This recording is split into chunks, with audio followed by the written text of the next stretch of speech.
Bro இன்னைக்கு ஒரு news போயிட்டு இருக்கு, திமுக தயவால் ஆட்சி அமைக்கும் தாவேகா. இதை நீ எப்படி பாக்குற? ஆக்சுவலா இந்த நியூஸை போட்டது யார் அப்படின்னு பார்த்தோன்னா சன் நியூஸ். அது யாரோடதுன்னு உங்களுக்கு தெரியும், எல்லாருக்குமே தெரியும். அதை பத்தி நான் பேச வேண்டாம். இப்ப சிபிஐயும் சிபிஐஎம்மும் வந்து அவங்களோட ஆதரவு வந்து தாவேக்காக தெரிவிச்சிருக்காங்க. அதுக்காக தான் இந்த சன் நியூஸ்காரன் இப்படி நியூஸை போட்டிருக்கான். இதுக்கு அகைன்ஸ்டா சிபிஐயும் சிபிஐஎம்மோட தலைவர்கள் என்ன சொல்லிட்டாங்கன்னா, திமுகவோட தயவு எங்களுக்கு எதுக்கு, we are independent parties open ஸ்டேட்மெண்டா பிரஸ் ரிலீஸ் கொடுத்து போட்டு அடிச்சிட்டாங்க.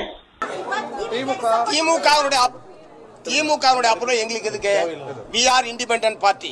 இதெல்லாம் ஒரு பக்கம் இருக்கட்டும். இப்போ நாளைக்கு விஜய் வந்து எப்படி பதவி ஏற்கிறாரா ஏற்கலையா? விஜய் வந்து 120 சீட் மெஜாரிட்டி அச்சீவ் பண்ணிட்டாரு. Congress 5, CPI 2, CPIM 2, Indian Muslim League 2, விசிகா 2 சொல்லிட்டு 120 சீட் வச்சுட்டாரு. ஸோ நாளை காலையில 11:30 மணிக்கு விஜய் வந்து பதவி ஏற்க கன்ஃபார்ம் ஆயிருச்சு. அதுல இன்று மாற்று கருத்துமே இல்ல. நேத்து வந்து கான்வாய் வெஹிக்கிள் வந்து வாபஸ் வாங்கிட்டாங்க அப்படின்னு சொல்லிட்டு போட்டு டிஎம்கே காரங்க போட்டு புலந்துட்டு இருந்தானுங்க.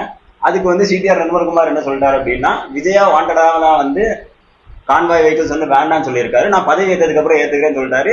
இன்னைக்கு மெஜாரிட்டி ப்ரூவ் பண்ணதும் மறுபடியும் இந்த கான்வாய் வெஹிக்கிள்ஸ் எல்லாம் வந்துருச்சு. இப்ப இவனுங்க என்னன்னு கூவ போறானுங்கன்னு தெரியல. நாளை காலைல பாப்போம் என்னன்னு கூவுறானுங்கன்னு.